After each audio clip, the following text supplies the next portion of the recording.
प्रायोजक रामबंधू लोणचं मसाला, बेस्ट निवडा रामबंधू निवडा।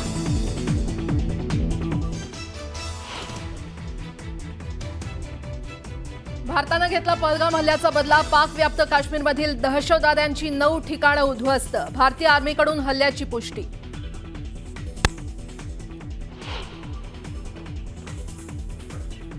भारताकडून पाक व्याप्त काश्मीरमध्ये ऑपरेशन सिंदूर यशस्वी। आर्मी आणि एअरफोर्स कडून संयुक्त कारवाई।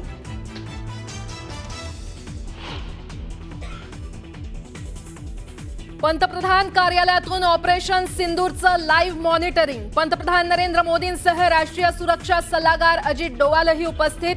तर ऑपरेशन सिंदूर यशस्वी झाल्यानंतर पंतप्रधान कार्यालयात बैठक।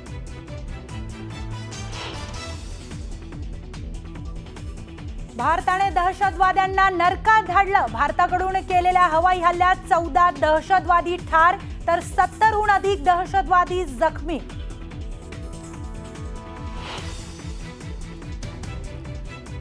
पाक व्याप्त काश्मीरमध्ये परिस्थिती बिघडली। बहावलपूरमधील रुग्णालयाबाहेर गर्दी। जखमींची संख्या वाढल्याची माहिती।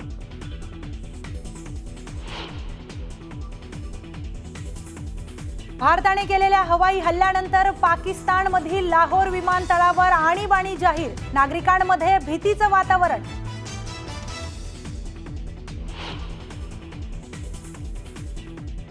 पाकिस्तानकडून एलओसीवर शस्त्रसंधींचं उल्लंघन। पाकनं केलेल्या गोळीबारात 3 नागरिकांचा मृत्यू तर भारताकडूनही चोख प्रत्युत्तर।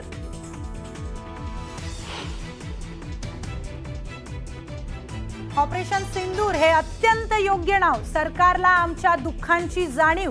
पहलगाम हल्ल्यातील मृत संतोष जगदाळेंच्या पत्नीची प्रतिक्रिया।